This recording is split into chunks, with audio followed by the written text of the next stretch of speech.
The church was packed. 200 people dressed in black. A father lying in his casket. His daughter standing beside him, barely holding herself together. Then the doors opened. Her husband walked in, but he was not alone. Beside him was a woman, young, pregnant. 7 months pregnant.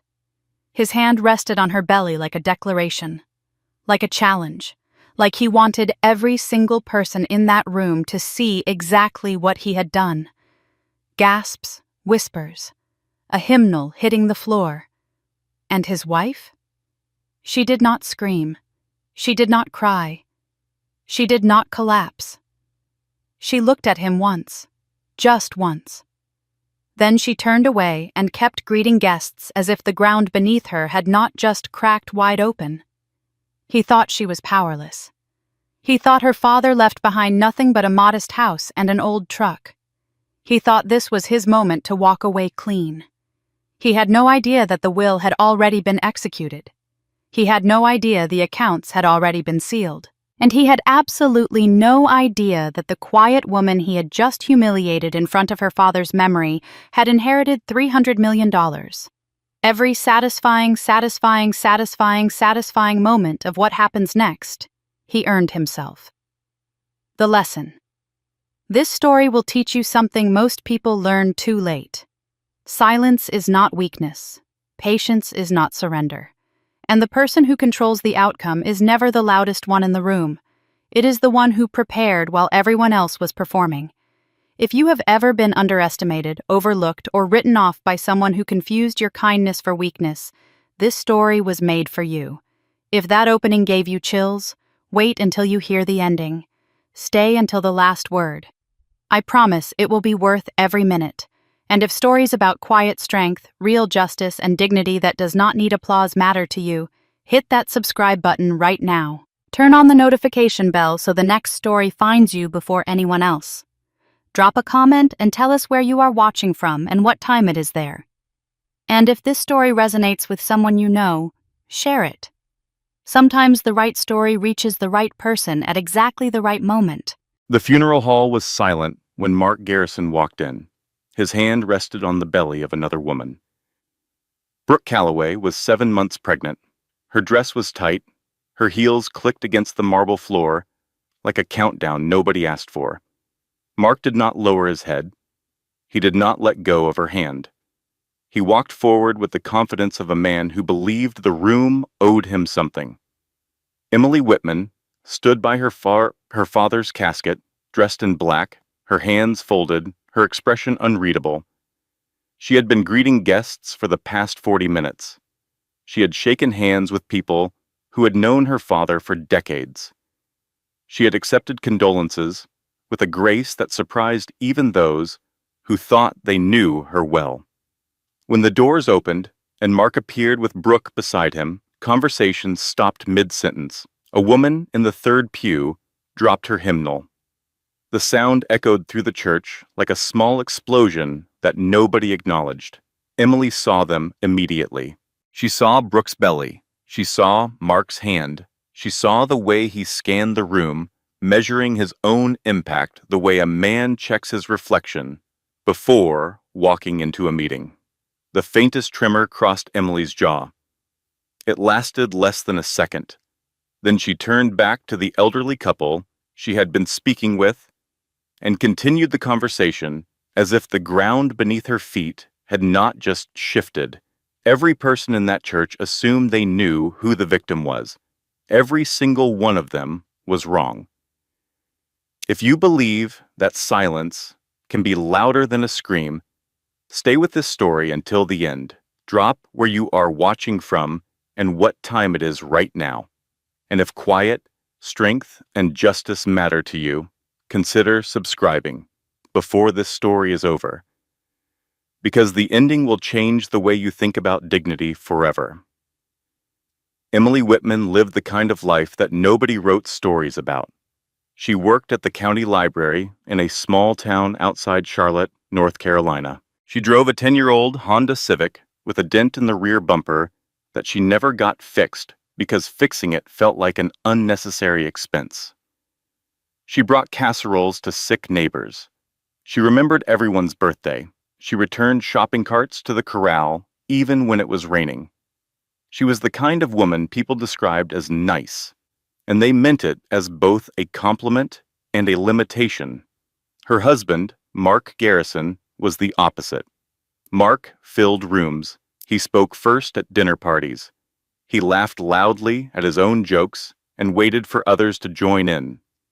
He worked as a regional sales director for a medical supply company, and he talked about his career the way some men talked about professional sports, with an intensity that suggested the stakes were far higher than they actually were.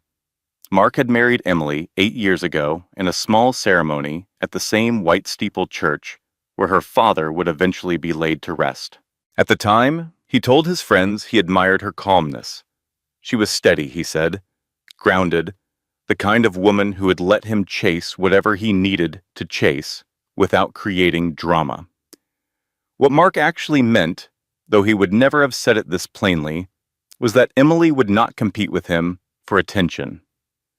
And for the first few years, that arrangement worked. Emily supported him without interference. She remembered his meetings. She ironed his shirts when he had early flights.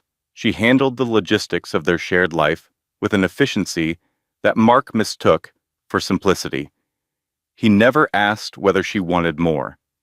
He assumed her silence on the subject was an answer. At neighborhood gatherings, Mark performed the role of charming husband with practiced ease. He told stories that positioned himself at the center. He complimented Emily in ways that sounded generous but carried a subtle edge. At a barbecue one summer, standing in their neighbor's backyard with a beer in his hand, Mark said to a group of couples gathered around the grill, "Emily's idea of excitement is a new bookmark." Everyone laughed. Emily smiled. She had heard variations of this joke before. She knew her role in the bit. She was the straight man, the setup. The punchline was always Mark's.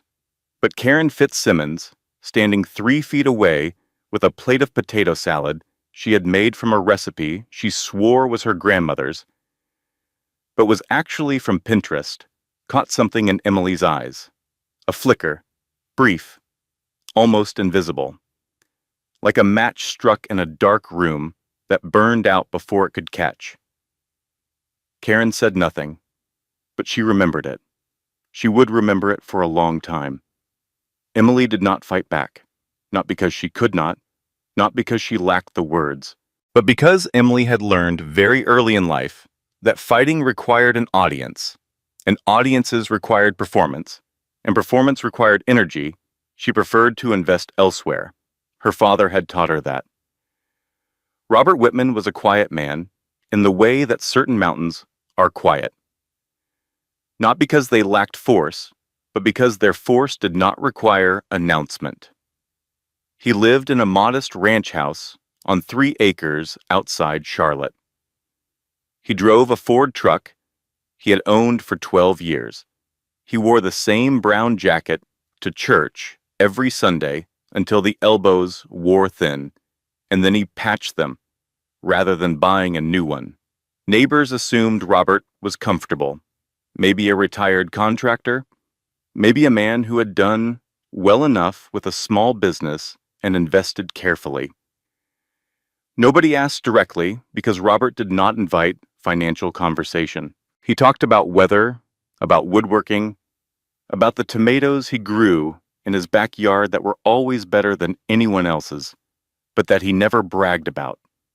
What nobody knew, what even Emily did not fully understand until much later, was that Robert Whitman had built and sold 3 companies between 1985 and 2005. He had invested the proceeds with the same patience he applied to everything else. He had grown those investments across decades, compounding quietly, avoiding attention the way some people avoided debt. Robert Whitman was worth $300 million. He lived in a ranch house because he wanted to. He drove an old truck because it still worked. He wore a patched jacket because waste offended him more than appearances ever could. And He watched his son-in-law with the careful attention of a man who understood exactly what carelessness looked like when it believed itself invisible. One Sunday after dinner, Mark excused himself early. Something about a call he needed to make. His chair scraped the floor as he stood. He did not push it back in. The front door closed behind him a moment later, and Emily heard his car start in the driveway. Robert sat across from his daughter at the kitchen table. The dishes were still between them. He did not mention Mark's departure directly. Instead, he asked a question that seemed, on the surface, unrelated. Does he show up when things are difficult? Emily hesitated. She wanted to say yes. She wanted the answer to be simple. But Robert Whitman had raised her to respect the difference between what she wished were true and what she observed to be true. He tries, she said carefully. Robert nodded slowly. Then he said something Emily would carry with her for years. A man who cannot sit still at your table will not stand beside you when it matters. Emily did not argue. She did not defend Mark. She absorbed the words the way she absorbed everything her father said, quietly, completely, and with the understanding that he was rarely wrong about people. Robert stood, cleared his plate, and changed the subject to tomatoes. But later that night, alone in his study, he made a phone call to a man named Daniel Mercer. The conversation lasted 11 minutes. When it ended, Robert opened a drawer, removed a folder he had been adding to for 3 years, and placed it on his desk. Then he turned off the light and went to bed. The preparations had already begun. Mark Garrison met Brooke Calloway at a regional sales conference in Raleigh on a Tuesday in October. She was 29. She worked as a receptionist at a competing firm. She had auburn hair, an easy laugh, and a habit of asking questions that made the person she was talking to feel like the most interesting man in the room. This was not manipulation exactly. It was instinct. Brooke understood attention the way a plant understood sunlight. She turned toward it naturally.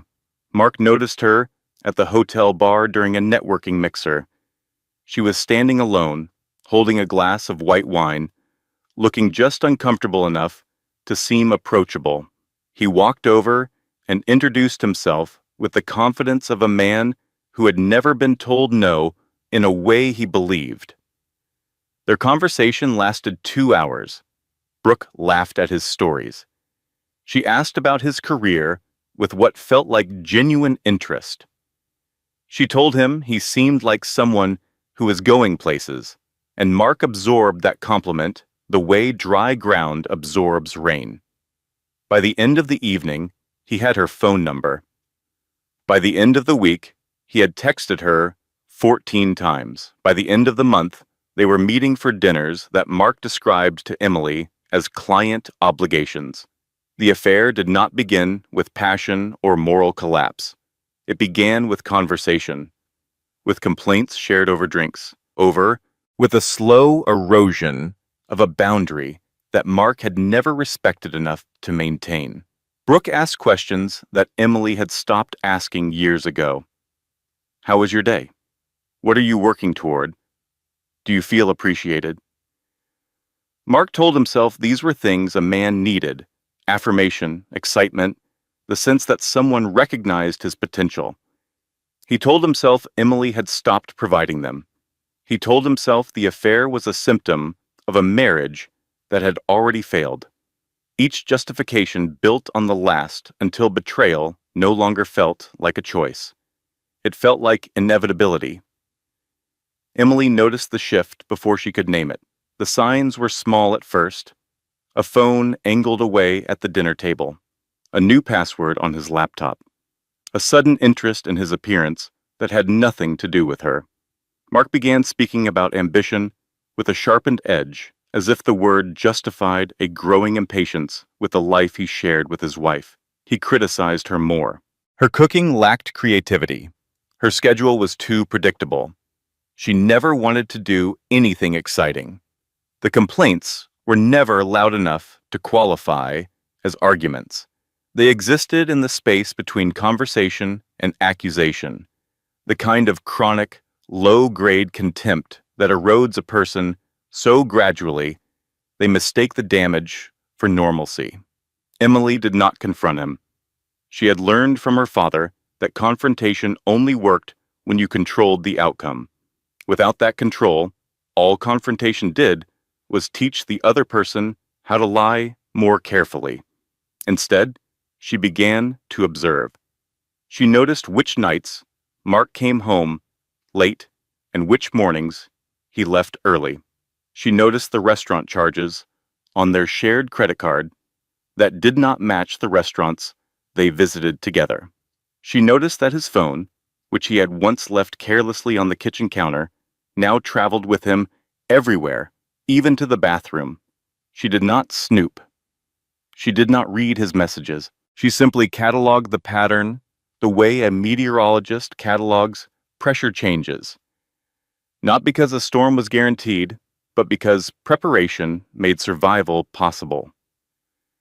One evening in November, Emily found a receipt in the pocket of Mark's sport coat while hanging it in the closet. A jewelry store, a necklace, $412. Emily had not received a necklace. She stood in the closet holding that small slip of paper, and for a moment the room tilted, not with anger, with recognition, the kind of clarity that arrives when the last piece of evidence confirms what your body already knew, but your mind refused to assemble. Her hands trembled. She sat down on the bedroom floor, her back against the closet door, and pressed the receipt flat against her knee. She read it twice, then she picked up her phone and called her father. Robert answered on the first ring, the way he always did when Emily called after 9 at night. She could barely speak. Her voice came out in fragments. A receipt, a necklace. "I did not get a necklace, Dad." Robert listened without interruption. When she finished, the line was quiet for 3 seconds.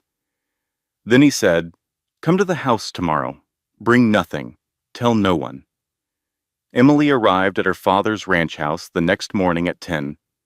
The kitchen smelled like coffee. Robert was sitting at the table with a man Emily had met only twice before, a tall, silver-haired attorney named Daniel Mercer, who spoke in short sentences that landed like gavels. Robert slid a folder across the table. Emily opened it. Inside were documents she had never seen, trust agreements, asset summaries, beneficiary designations, account numbers. The language was dense, legal, precise, but the numbers were clear. $300 million. Emily's hands stopped moving. She looked at her father. "Why did you not tell me?" Robert met her gaze with the calm certainty of a man who had spent decades preparing for this exact question. "Because I needed you to become someone who did not need it. Now I need you to become someone who can protect it." Daniel Mercer explained the structure. The trust was irrevocable. It was designed to insulate assets from marital claim. No spouse, current or future, could access, influence, petition for its portion. Control was separated from visibility. Ownership was separated from display. Every clause anticipated a possibility that reasonable people would dismiss as improbable. Robert Whitman had never been a reasonable man. He had been a prepared one. Emily listened carefully. She asked questions. She took notes in the small notebook she always carried. When the meeting ended, she hugged her father longer than usual. He held her without speaking. Then he stepped back and said something she would replay in her mind many times in the months that followed. "You do not need his permission to be safe." Emily drove home that afternoon with the windows down and the radio off. The air was cool. The trees along the highway were beginning to turn. She felt something unfamiliar settling in her chest. Not relief exactly, not confidence. Something more structural than that. A foundation she had not known existed was now visible, and it changed the weight of everything above it. When she got home, Mark was on the couch watching television. He did not look up. "How is your dad?" he asked without interest. "Fine," Emily said. She walked into the bedroom, closed the door, and placed the folder in a locked drawer beside her passport. Then she sat on the edge of the bed and stared at the wall for a very long time. Here is something worth remembering. When someone mocks you publicly and frames it as humor, they are not joking. They are testing how much you will tolerate, and your tolerance becomes their permission. Robert Whitman was diagnosed with late-stage pancreatic cancer on a Monday morning in January. The doctor delivered the news in a small office with fluorescent lighting and a framed diploma on the wall that nobody ever looked at. Robert sat in the chair across from the desk, his hands resting on his knees, his expression unchanged. Emily sat beside him. She had driven him to the appointment because he had mentioned feeling tired. And Emily had learned that when her father mentioned anything about his body, the situation was already serious. The doctor spoke carefully, choosing words designed to soften reality without obscuring it. He talked about options and timelines, and the importance of quality of life. Robert listened to all of it. Then he asked one question. "How long?" The doctor paused. "Weeks, possibly a few months with treatment." Robert nodded. He thanked the doctor. He stood. He put on his brown jacket and walked to the parking lot with the same steady pace he used for everything. Emily followed. She did not cry in the office. She did not cry in the parking lot. She cried later, alone, in her car outside the library, with the engine running and the heater blowing warm air that did nothing to stop the shaking. She took leave from work the next day. She moved into her father's guest room with a small suitcase and a stack of books she would not open for weeks. She cooked his meals. She coordinated with doctors. She managed the medications, the appointments, the steady cascade of logistics that accompanied dying in America. Mark came to the first hospital visit. He sat stiffly in the chair across from the physician, his arms folded, his eyes drifting toward his phone every 30 seconds. When the doctor explained the treatment options, Mark asked one question. "Is this manageable?" He seemed relieved when the answer was not immediately catastrophic. After that, his visits became sporadic, then rare, then non-existent. "Work is crazy right now," he told Emily on the phone. "You know how the end of quarter gets." Emily did not challenge the excuse. She noted it. Mark sent texts instead. Short ones. "Thinking of you. Hope Dad is hanging in there. Let me know if you need anything." The messages were consistent enough to create the appearance of concern without requiring actual presence. Emily saved every single one. During those weeks, something shifted between Emily and her father. The conversations became different. Not longer. Robert was never a man who wasted words, but deeper. He talked about things he had never discussed before, about her mother, who had died when Emily was 12, about the years after, when he had raised 2 daughters alone and discovered that grief did not diminish. It simply became part of the architecture. He talked about money, not in terms of numbers, but in terms of principle. "Money makes people honest," he said one evening from his hospital bed, the monitors humming softly behind him. "Not because it changes who they are, because it reveals who they always were." Emily nodded. "People reveal themselves under strain," Robert continued. "It is not cruelty, it is gravity." He asked her questions she would later understand were assessments. Did she understand the difference between ownership and control? Did she know how to protect something without displaying it? Did she trust systems more than emotions when emotions proved unreliable? Emily answered each one calmly. "Yes, I understand." Robert watched her face as she spoke. Whatever he saw there seemed to satisfy him. He closed his eyes and rested. During this time, Daniel Mercer visited Robert privately. The meetings were brief discreet, and always scheduled when Mark was nowhere nearby. Documents were reviewed, clauses were strengthened. 3 additional protective provisions were added to the trust after Robert overheard Mark on the phone one evening during a rare visit talking to someone about quarterly numbers while his father-in-law lay in the next room connected to an IV drip. Robert did not confront Mark. He called Daniel instead. Claire arrived 2 weeks after the diagnosis. Emily's older sister flew in from Charleston on a Wednesday evening carrying a suitcase and an expression that combined exhaustion with something harder to name. Claire Whitman Douglas was 38, blunt, protective, and had not spoken to Emily in nearly 5 years. The estrangement had started over their father's secrecy. Claire had wanted Robert to enjoy his wealth, to travel, to live openly.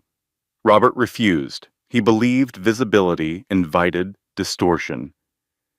They argued. Claire left. Emily, caught between loyalty to her father and love for her sister, chose peace, which Claire interpreted as choosing sides. Now Claire stood in the doorway of Robert's ranch house, looking at Emily with an expression that was equal parts relief and accusation. "You could have called me 6 months ago," Claire said.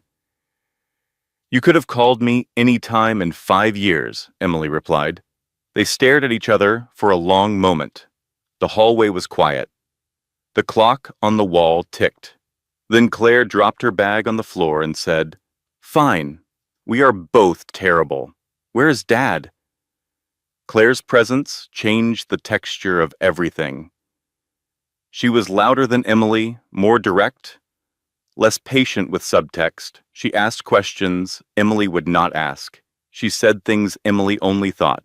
When Mark called one evening and Emily answered with her usual quiet politeness, Claire stood in the kitchen doorway and mouthed the words, "Hang up on him," with an intensity that almost made Emily laugh.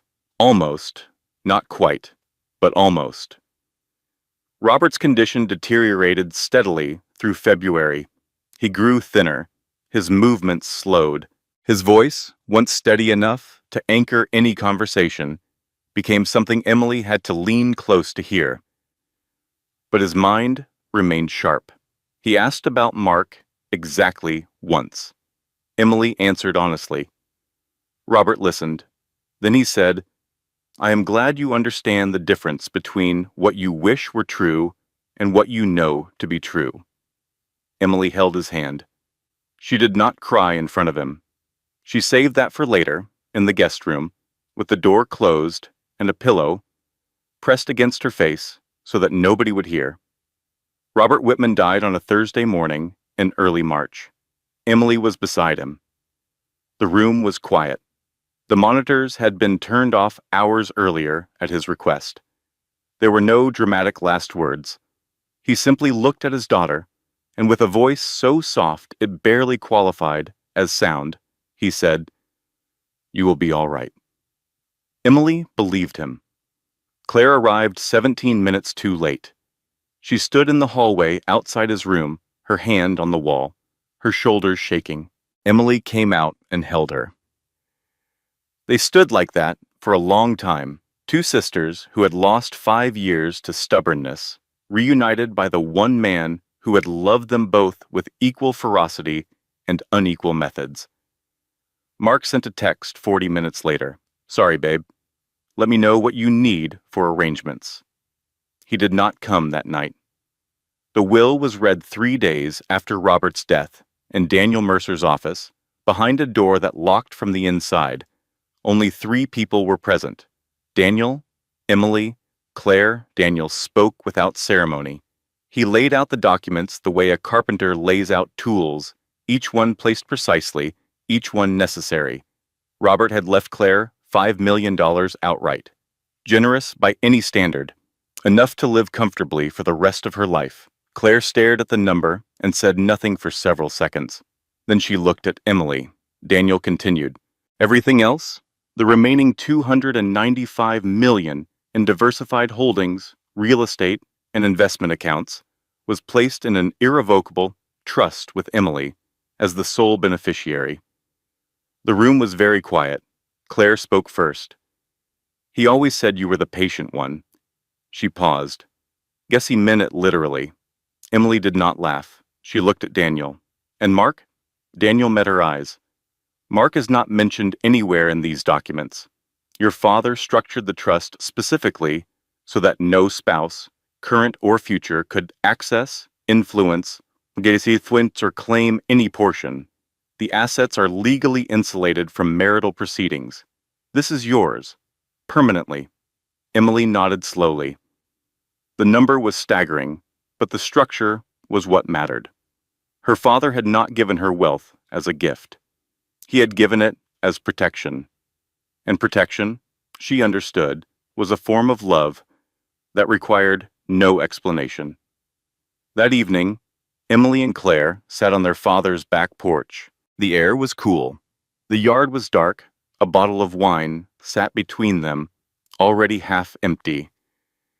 Claire said, "So, what happens now?" Emily said, "The funeral. Then the rest." Claire looked at her sister carefully. "And Mark?"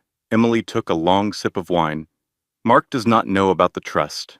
He does not know about any of it." Claire raised an eyebrow. "How?" Emily almost smiled. "He never asked." For one evening, Emily allowed herself to feel safe. She had resources.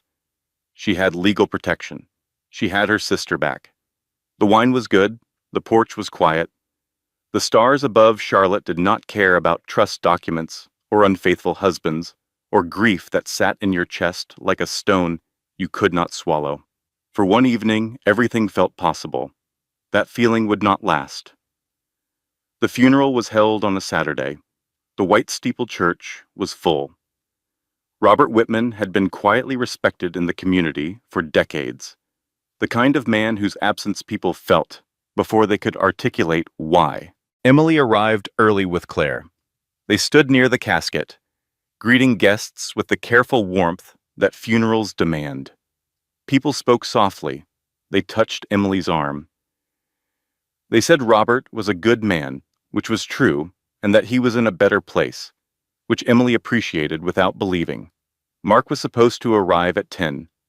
By 10:15, Emily checked her phone.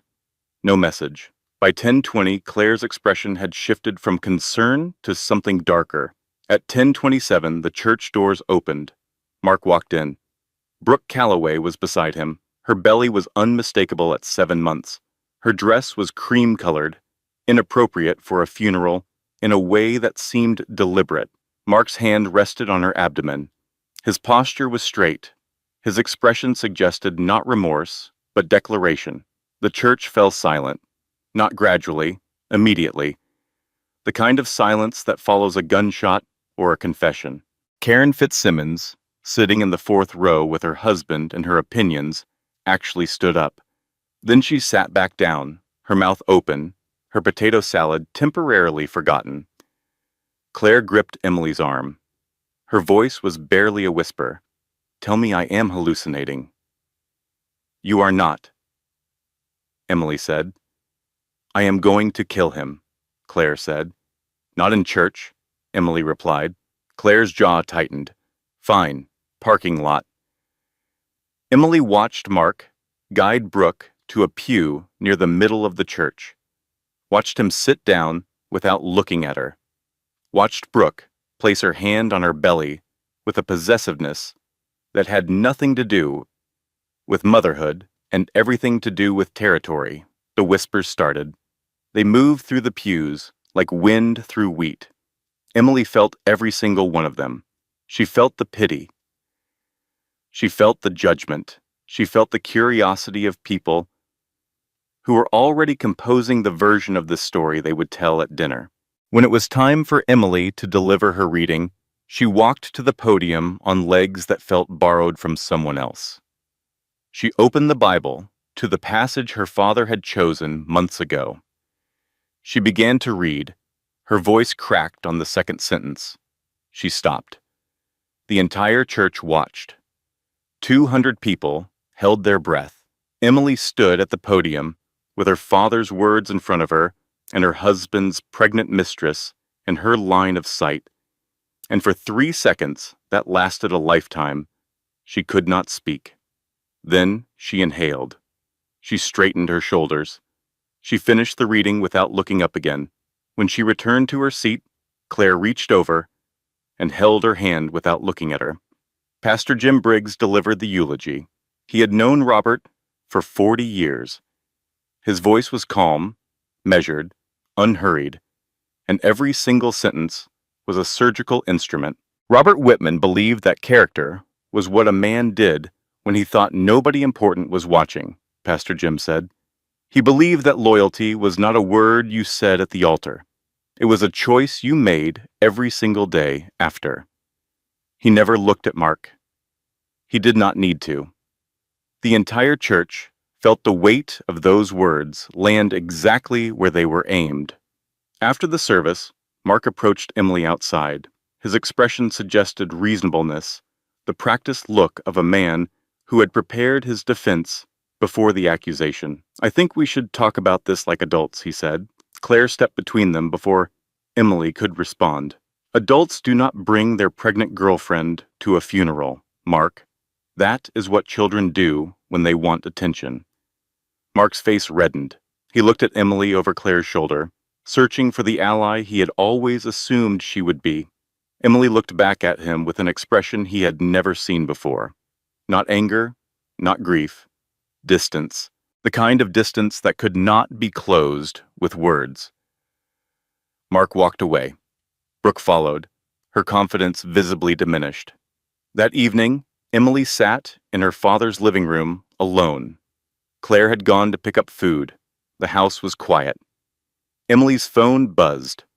A local gossip blog had posted photos from the funeral. Mark and Brooke walking up the aisle, Emily visible in the background, standing at the podium, looking broken. The headline read, "Scandal at Whitman Funeral. Husband's mistress steals the show." Emily stared at the screen. Her private grief was now public entertainment. The safety she had felt on the porch 2 nights ago, the wine and the stars, and the feeling that things might be okay, evaporated like fog under a heat lamp. When Claire returned with takeout containers and saw Emily's face, she set the food down and said, "What happened?" Emily handed her the phone. Claire read the headline. Then she said a word that would have made their father raise an eyebrow. Then she sat down beside Emily and said, "We are going to handle this. All of it. Every single piece." Emily nodded, but the tremor in her hands did not stop for hours. The fallout from the funeral moved faster than Emily expected. Within 48 hours, the gossip blog post had been shared across 3 local Facebook groups and a Reddit thread dedicated to small-town drama. Emily's name was not mentioned directly, but the church was named, the date was included, and anyone in the Charlotte area with a passing interest in other people's misery could connect the dots in minutes. Emily's supervisor at the county library called her on Monday morning. The conversation was brief, polite, and devastating. "Emily, we think it might be best if you took some additional leave, just until things settle down. People are talking, and we want to make sure the environment stays comfortable for everyone." Emily understood what comfortable for everyone meant. It meant comfortable for everyone except her. It meant that her husband's behavior at her father's funeral had somehow become her professional liability. She agreed to the leave without argument. She hung up the phone. Then she sat at her father's kitchen table and pressed her palms flat against the surface until the shaking stopped. Claire found her like that 20 minutes later. "What happened?" "The library," Emily said. "They want me to take leave. Because of the blog post. Because people are talking." Claire's expression cycled through 3 emotions in rapid succession. Confusion, anger, something colder and more productive than either. "They are punishing you because your husband is garbage," Claire said. "That is what is happening." Emily did not disagree. That afternoon, Emily called Laura Hensley. Laura was a divorce attorney based in Charlotte who specialized in complex marital dissolutions, the kind that involved significant assets, public scrutiny, and men who believed their confidence was a substitute for legal standing. Laura's office was exactly what Emily expected: minimalist, efficient, no decorative pillows, no inspirational quotes on the walls. Just clean lines and closed files, and a woman behind a desk who looked like she had heard every story and believed approximately half of them. Emily laid out the facts without editorializing: the marriage, the affair, the funeral, the blog post, the trust, the job. She spoke the way her father had taught her to speak about difficult things, clearly, completely, without asking for sympathy. Laura listened. She took notes. When Emily finished, Laura said, "You have been preparing for this." "I did not know I would need to," Emily replied, "but I knew I might." Laura explained the legal landscape. The trust was untouchable. Mark had zero claim to it. The marital assets, the house, the shared accounts, those would be subject to division. But if Emily could demonstrate financial misuse, if she could show that Mark had spent marital funds on his affair, the division would shift significantly in her favor. Laura asked for documentation. Emily reached into her bag and pulled out a folder: bank statements, credit card records, emails she had forwarded to a secure account, the jewelry receipt from November, transaction records that showed hotel stays, restaurant charges, and a lease payment for an apartment Emily had never visited. Laura reviewed the materials for several minutes, then she looked up. "This is thorough," she said. "How long have you been collecting this?" "Since the receipt," Emily said. "About 4 months." Laura nodded. "We can work with this, but I need you to understand something. The strength of your position is your consistency. Do not escalate. Do not provoke. Do not give him anything that can be reframed as reactive behavior. Let the record do the work." Emily understood. Her father had operated the same way. Let the evidence speak. Let time do the sorting. Trust process over impulse. She drove home that evening feeling something she had not felt since the funeral. Not hope exactly. Direction. That feeling lasted 6 days. On Saturday morning, Emily checked the mailbox and found a thick envelope addressed to her. Inside was a legal filing. Mark had filed for divorce first. His petition described their marriage in language Emily barely recognized. He claimed emotional neglect. He claimed Emily had become distant and unresponsive. He claimed he had tried repeatedly to repair the relationship and been rebuffed. He framed himself as a man who had made difficult but honest choices. And buried in the third page, a line that made Emily's stomach drop. Petitioner requests full disclosure of any inherited wealth, trust assets, or transfers received by respondent during the course of the marriage. Mark had heard rumors. He did not know the number, but he smelled money. Emily sat in Laura's office the following Monday, the filing spread on the desk between them. Her voice cracked for the first time since the funeral. "He humiliated me at my father's funeral. He brought his pregnant mistress to the church. And now he is saying I am the one who failed." Laura leaned forward. "Emily, look at me." Emily looked up. "This is what they do," Laura said. "They write the story they need to believe. Our job is not to argue with his story. Our job is to make his story irrelevant. Here is something worth knowing. If you ever find yourself reading legal papers that describe your marriage in a way you do not recognize, where you are suddenly the villain in a story you lived honestly, know this: the filing is not the verdict. It is one person's opening argument. And arguments need evidence. Truth needs patience. Emily expected Mark to be the only adversary. She was wrong. Brooke Calloway was not the passive mistress Emily had assumed her to be. Emboldened by Mark's public declaration at the funeral, by the legal filing that positioned him as the aggrieved party, and by her own growing anxiety about a future that depended entirely on a man she barely knew, Brooke decided to insert herself directly. The message arrived on Emily's phone at 9:43 on a Tuesday night. "Emily, I know this is hard, but Mark and I are building something real. I hope you can find peace. I genuinely do. Brooke." Emily stared at the screen for a long time. The words were polite, the tone was measured, and beneath every carefully chosen syllable was an assertion of territory so brazen it almost deserved respect. Claire, who was staying in Emily's guest room while the divorce proceedings were underway, read the message over Emily's shoulder. "I have never wanted to fight a pregnant woman before," Claire said. "Today is a first."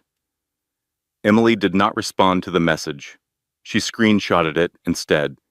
She forwarded it to the secure folder. She placed her phone face down on the table and breathed.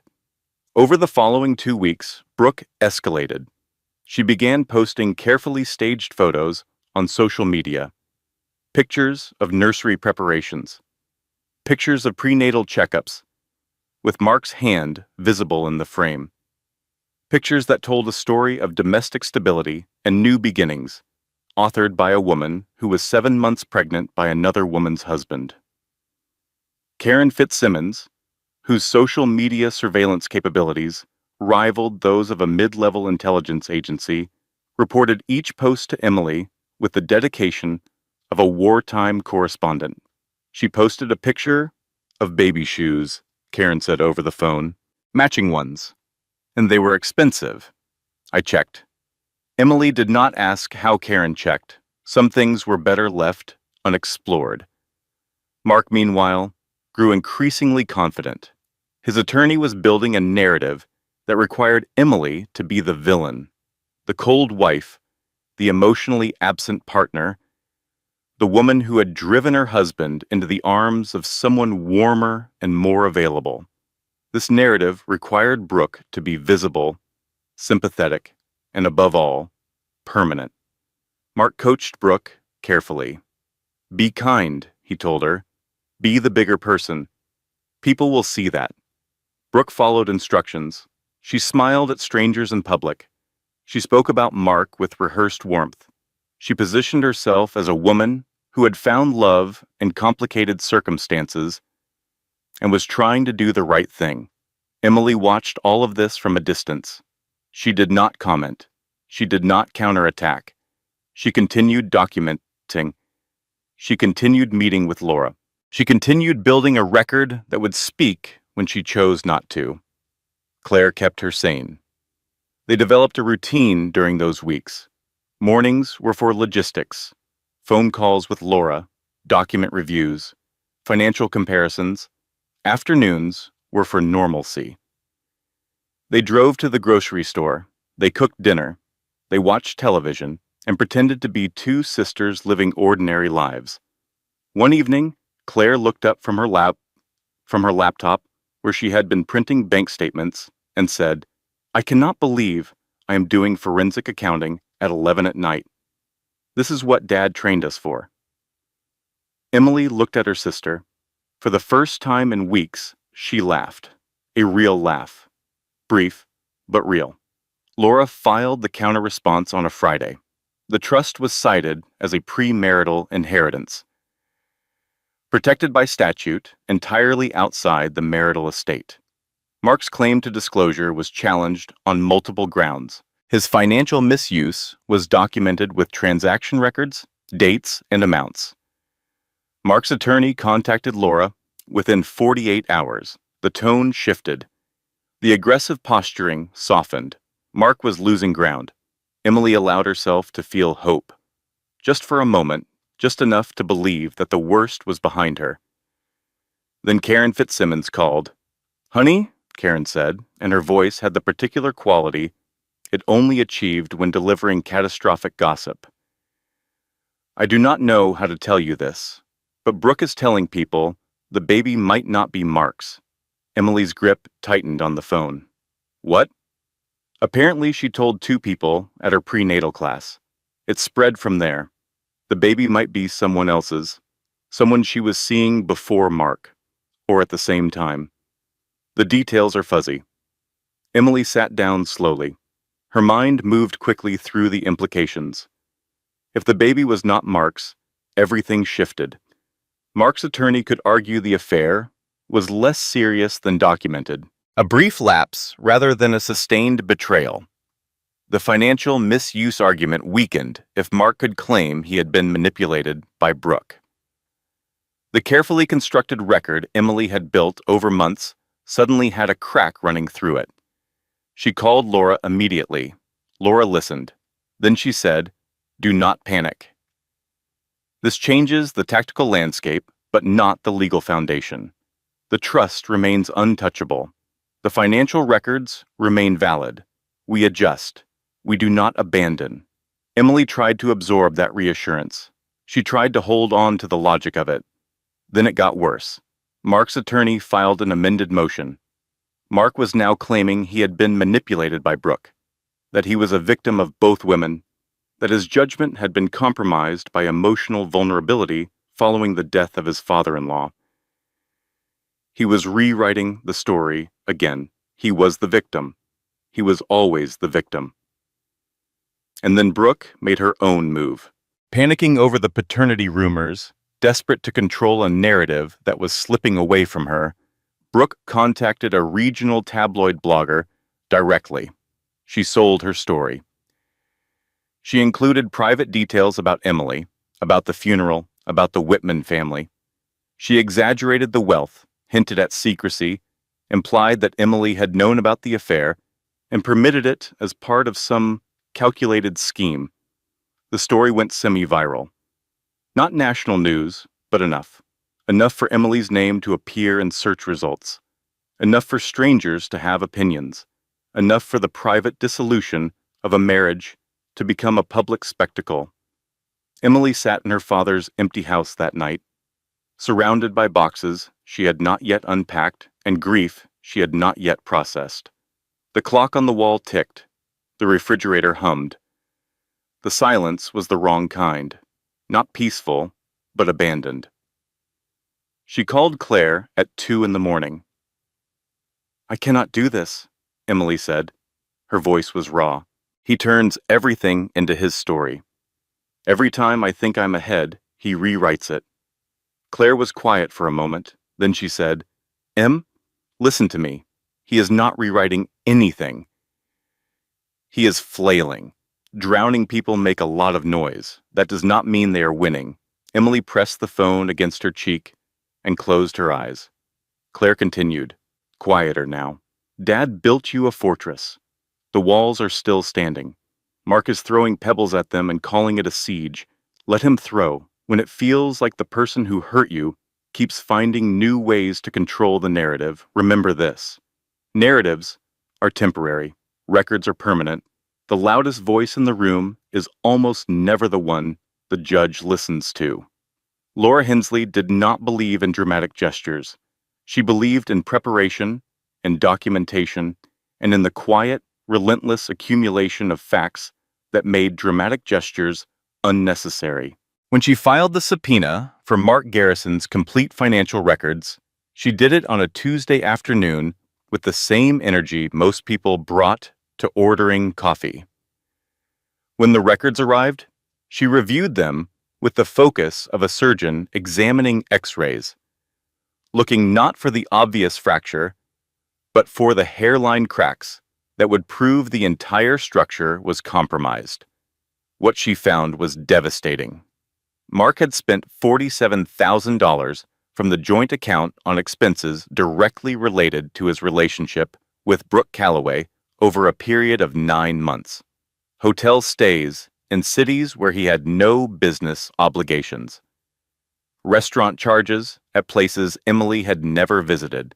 A lease payment for a 1-bedroom apartment in a complex 20 minutes from their home. Jewelry, clothing. A weekend trip to Savannah that Mark had described to Emily as a sales conference. Each transaction was documented with dates, amounts, and merchant details.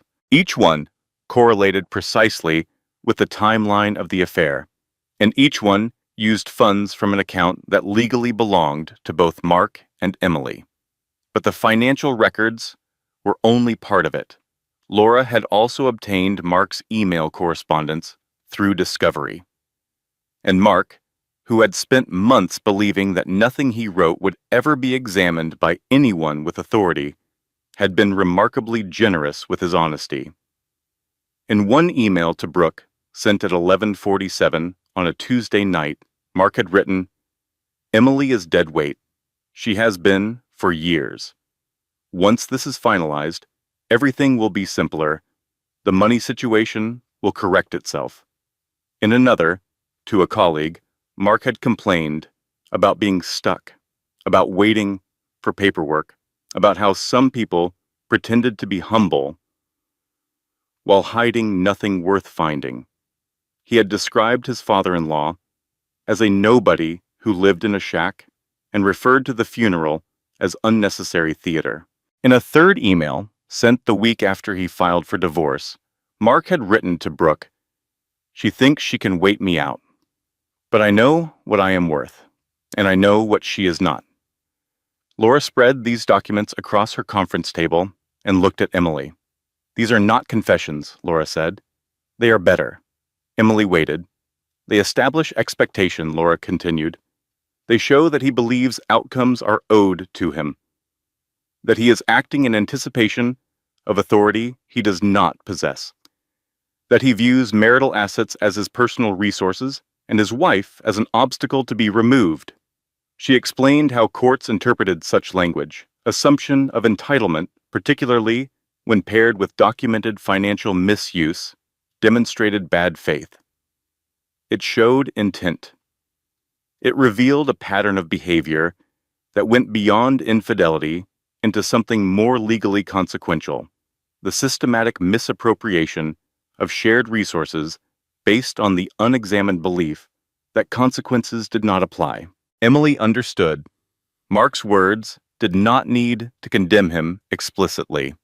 They only needed to reveal him accurately. Laura spent 2 weeks building the case file. She organized the evidence chronologically. Financial records first, then correspondence, then the social media documentation that showed Brooke's public positioning, then the tabloid story that demonstrated the lengths to which both Mark and Brooke had gone to control a narrative that was never theirs to control. The deposition was scheduled for a Thursday. Mark arrived in a navy suit with his attorney beside him. He looked confident, which was unfortunate for him, because confidence without preparation is just a more expensive form of carelessness. Laura began with financial questions, simple ones at first. "How much do you earn annually? What are your monthly expenses?" Standard deposition territory. Mark answered easily, even expansively. He liked talking about himself. He liked the sound of his own competence. Then Laura shifted. "Mr. Garrison," she said, "when you brought Mrs. Calloway to your father-in-law's funeral, were you aware that your wife was the sole beneficiary of a $300 million trust?" Mark's attorney objected. Laura noted the objection calmly and repeated the question. Mark stared. "No, I did not know that." Laura nodded. "And when you filed for divorce claiming emotional neglect, were you aware that your personal emails described your wife as, and I am quoting your own words here, dead weight?" The room temperature dropped. Mark's attorney objected again. Laura waited. Mark said nothing. Laura continued. "And when you leased an apartment from Ms. Calloway, using funds from the joint account you share with your wife, did you consider that a marital obligation or a personal investment?" Mark's face went white. Not red, not flushed with anger. White, the color of a man watching the ground disappear beneath his feet. His attorney called for a break. Mark stood and left the room without looking at anyone. During the break, Emily sat in the hallway with Claire, who had insisted on being present even though she had no legal reason to be there. Claire handed Emily a bottle of water. "How do you feel?" Emily considered the question carefully. "I feel like Dad is in there," she said. Claire smiled. "He is. He built the case 30 years ago. Laura's just reading it out loud." When the deposition resumed, Mark's demeanor had changed. The confidence was gone. In its place was something Emily had never seen from him before: uncertainty. The unsettling awareness that the story he had been telling himself for months bore no resemblance to the story the evidence told. Laura continued for another hour. She asked about every significant transaction. She asked about every email. She asked about the timeline of the affair, the funeral, the amended filing. Each question was precise, documented, and impossible to deflect with charm. By the end, Mark's attorney was visibly recalibrating. The aggressive posture they had maintained since the initial filing was dissolving. The demands were narrowing. Reality was asserting itself in the places where confidence had once lived. When the deposition ended, Mark stood slowly. He looked across the table at Emily for the first time since the session began. Emily looked back at him with an expression that contained no anger, no satisfaction, and no pity. Just clarity, the same clarity her father had carried through every conversation, every decision, every quiet act of preparation that Mark had never thought to notice. Mark left without speaking. Laura closed her files. She looked at Emily. "This is enough," she said. "We can proceed whenever you are ready." Emily nodded. For the first time since the funeral, the path forward felt not just clear, but inevitable. The courtroom was smaller than Emily expected. She had imagined something grander, something that matched the scale of what had happened. Instead, it was a practical room with fluorescent lighting and wood-paneled walls that looked like they had been installed in the 1980s and never updated. The judge's bench was elevated but not imposing. The gallery had 12 rows of seating, most of them empty. Emily sat with Laura on one side of the aisle. Mark sat with his attorney on the other. Claire was in the gallery, 3 rows back, sitting perfectly still, with the focused intensity of a woman who had been waiting for this moment for months. Karen Fitzsimmons was also present, which surprised no one. The judge reviewed the filings, the evidence, and the arguments that both sides had submitted over the preceding weeks. She asked clarifying questions. She referenced specific transactions. She quoted from emails that Mark had written carelessly and would now hear read back to him in a tone that carried the weight of legal record. Mark sat very still. The confidence that had defined his posture for months was gone. In its place was something smaller, something that looked like a man trying to occupy as little space as possible. Laura presented the case methodically. She walked through the financial records. She highlighted the pattern of misuse. She demonstrated the correlation between expenditures and the documented timeline of the affair. She presented the emails not as accusations, but as evidence of intent, of assumption, of a sustained pattern of behavior that demonstrated bad faith. She did not mention the funeral directly. She did not need to. The facts spoke in a language that did not require emotions to be understood. Mark's attorney argued for equitable division. He cited Mark's contributions to the marriage. He emphasized the duration of the relationship. He made arguments about fairness and partnership and shared sacrifice. They were competent arguments. They were also irrelevant to the central issue. The judge's ruling was decisive. The Whitman family trust was declared entirely outside the marital estate. Mark had no claim to any portion of it. The trust's structure, its timing, and its legal insulation were unambiguous. The judge noted that the trust had been established years before any marital conflict and was designed explicitly to protect assets from spousal claim. Marital assets were divided, but Mark's documented misuse of shared funds resulted in Emily receiving the significantly larger share. The judge cited specific transactions and specific emails. She referenced the apartment lease, the jewelry purchases, and the travel expenses that had been charged to the joint account while Mark maintained a parallel relationship. Mark was ordered to reimburse a portion of the misused funds. The amount was not symbolic. It was consequential. When the judge finished, the room was quiet for several seconds. Then administrative matters were addressed. Papers were passed, signatures were collected, Mark signed with visible restraint. His hand moved slowly across the page, as if the physical act of signing could be delayed enough to change the outcome. Emily signed steadily. Her hand did not shake. Afterward, they stood in the hallway outside the courtroom. Claire had positioned herself against the far wall, close enough to intervene, but far enough to give Emily space. Mark spoke first. His voice was quieter than Emily had ever heard it. "Your father planned this, did he not?" Emily regarded him calmly. "My father planned for me to be safe. Everything else you planned yourself." Mark shook his head. "I did not think you had it in you."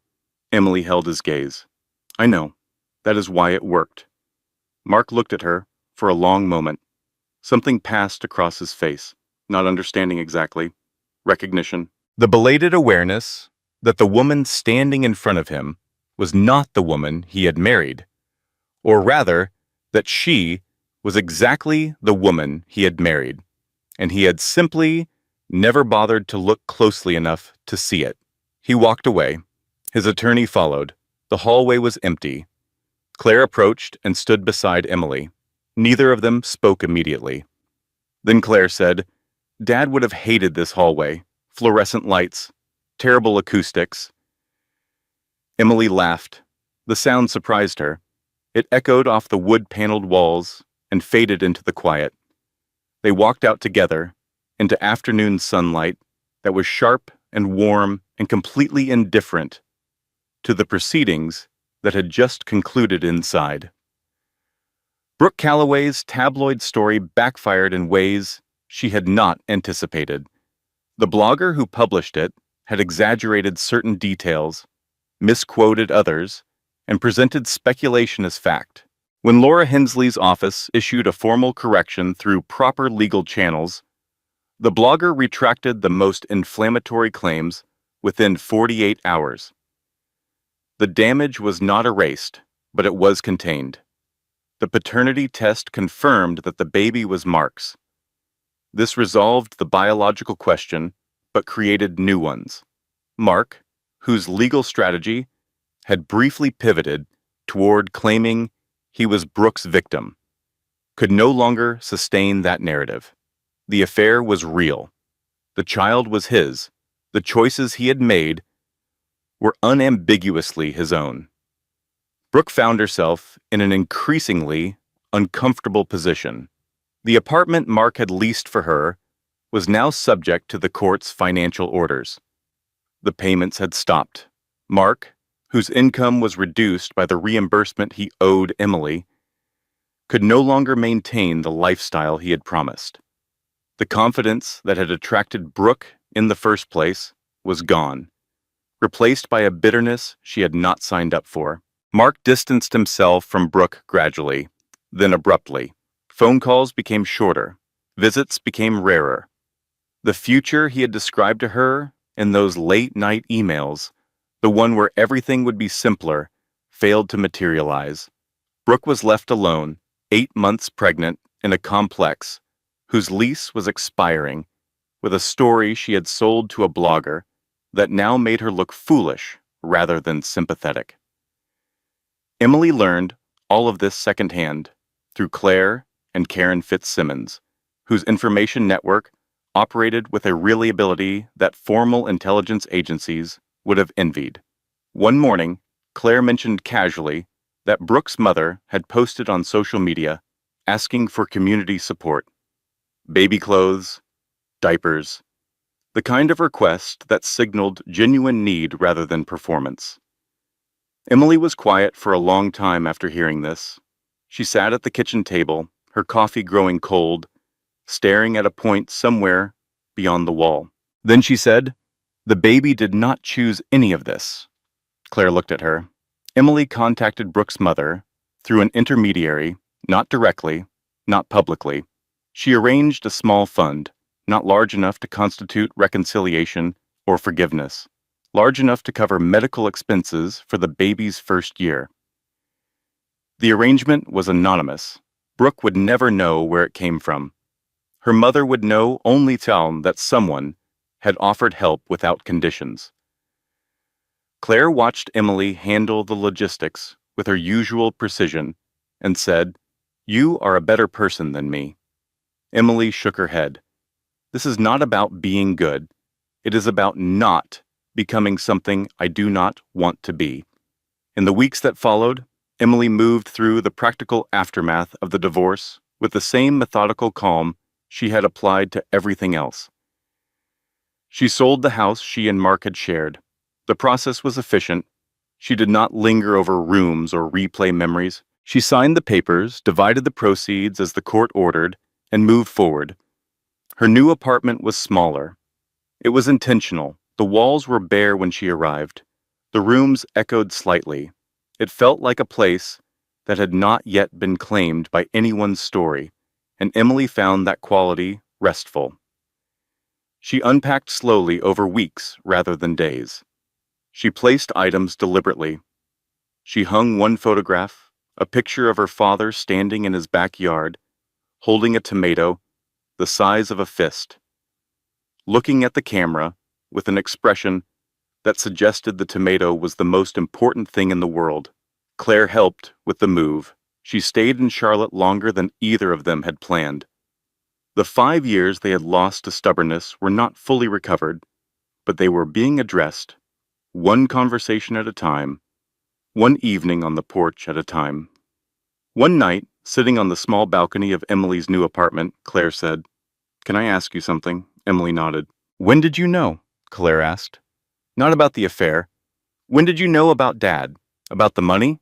Emily thought carefully before answering. She owed her sister honesty, even when honesty was complicated. "The day after the receipt," she said. "When I found the necklace charge, I called Dad. He brought me to Daniel's office. That was the first time I saw the documents." Claire processed this quietly. "So you knew for months. Before the funeral, before the filing, before all of it." "Yes," Emily said. "And you did not tell me," Claire said. Not accusatory, just factual. Emily met her sister's eyes. "You were not speaking to me. And Dad asked me not to tell anyone. Anyone meant anyone." Claire nodded slowly. She took a sip of wine. Then she said, "He was protecting you from me too." "Not from you," Emily said. "From the possibility that someone might find out before the protection was in place."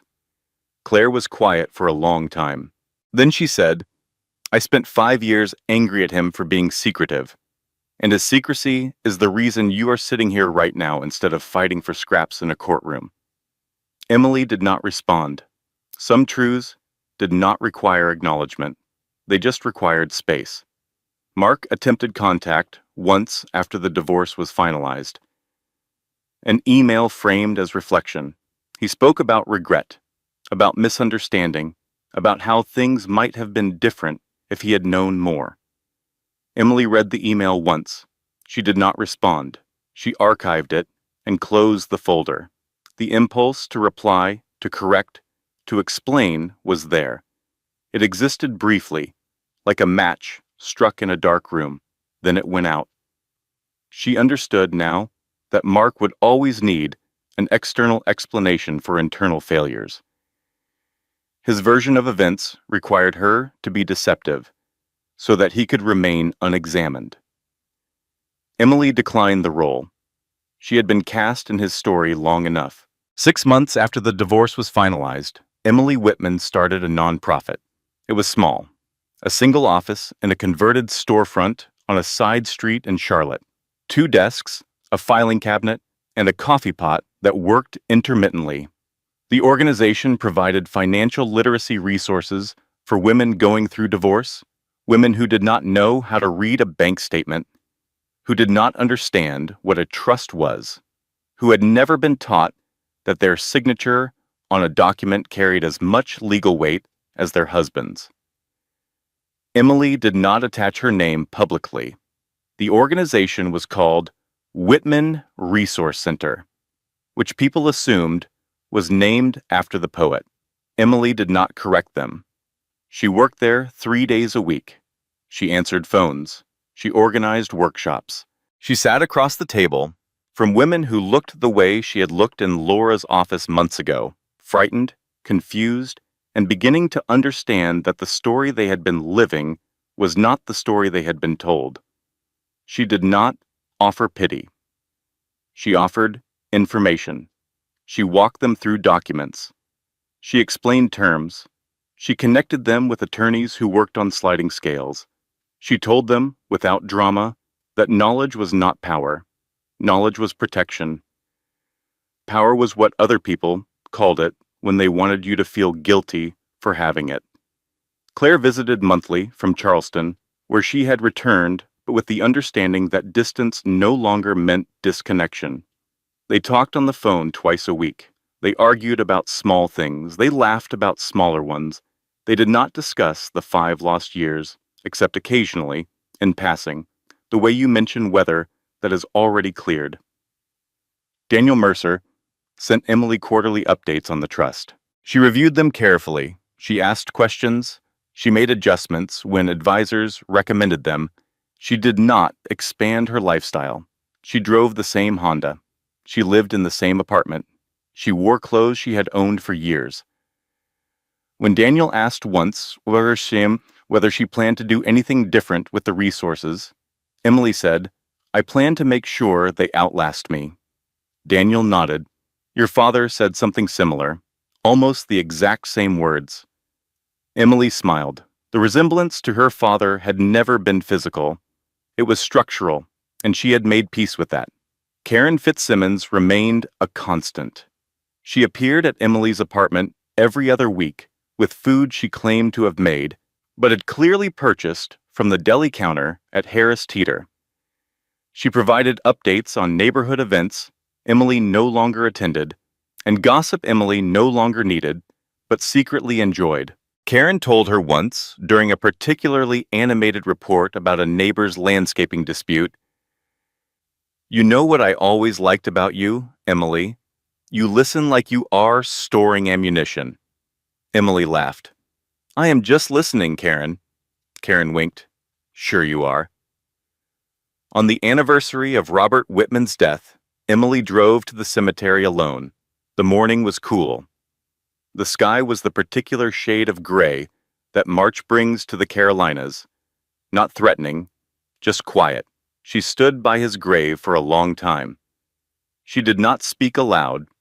She did not bring flowers, because Robert had always said cut flowers were a waste of something that was better off alive. She brought instead a photograph, one she had found while unpacking. Robert standing in front of his first business, 1987. Young, thin, wearing a suit that did not fit well, and an expression that suggested he already knew it did not matter. She placed the photograph against the headstone. The wind moved softly through the trees. Somewhere nearby, a bird sang something repetitive and unremarkable that still managed to sound exactly right. Emily thought about what her father had given her. Not the money, though the money mattered. Not the trust, though the trust had saved her. What he had given her was a way of seeing the world that did not require performance, that did not confuse volume with value, that understood dignity as something you maintained rather than something you won. She thought about Mark, not with anger, not with forgiveness exactly, with the particular clarity that comes after a storm. When the air is clean and the damage is visible, and you can finally see the landscape for what it always was, rather than what you hoped it might become. Mark Garrison had believed that the loudest person in the room controlled the story. He was wrong. The person who controlled the story was the one who did not need to tell it, because the evidence already had. Emily stood at her father's grave for 15 minutes. Then she walked back to her car, started the engine, and drove to the Whitman Resource Center, where a woman named Sarah was waiting for her first appointment and had no idea that the woman who would sit across from her and explain the basics of asset protection was worth $300 million and drove a 10-year-old Honda with a dent in the bumper. Emily parked. She checked her reflection in the rearview mirror. She looked the same as she always had, unremarkable, steady, present. She walked inside. The final truth is this: Emily Whitman never raised her voice. She never demanded respect. She never humiliated the man who humiliated her. She never performed her pain for an audience or her strength for applause, and yet she never lost a single thing that mattered. Not her dignity, not her future, not the quiet strength her father spent a lifetime teaching her to trust. Mark Garrison believed that confidence was a substitute for character. He believed that ambition excused cruelty and that charm could outrun consequence. He believed these things until the evidence made belief irrelevant. Brooke Calloway believed that love required no verification, that a man's promises were worth more than his patterns, that a future built on someone else's wreckage could somehow stand on solid ground. She learned otherwise, slowly and without mercy. And Robert Whitman, who never lived to see the resolution he had spent decades preparing for, was proven right about the only thing he ever truly cared about. His daughter would be all right. Not because she was wealthy, not because she was clever, but because she understood something most people learn too late, and some people never learn at all. Dignity does not require an audience. Justice does not require applause. And the most powerful victories are almost always the ones that never need to be announced. If this story stayed with you, if you have ever been the quiet one in a room full of noise, the one people underestimated because you did not perform your pain, then you already know what Emily knew from the beginning. Silence is not weakness. Patience is not passivity. And the truth, when it finally arrives, does not need your help to be heard. Drop a comment. Tell us where you are watching from and what time it is right now. And if you have ever been underestimated and came out the other side, this story was for you. Subscribe so the next one finds you too. Closing disclaimer: this content was carefully researched, developed, and manually edited by our team to deliver meaningful storytelling with real-life lessons. Every character is fictional. Every emotion is intentional. And every word was chosen to remind you that your quiet strength is not a flaw. It is your greatest advantage. Thank you for watching. We will see you in the next story.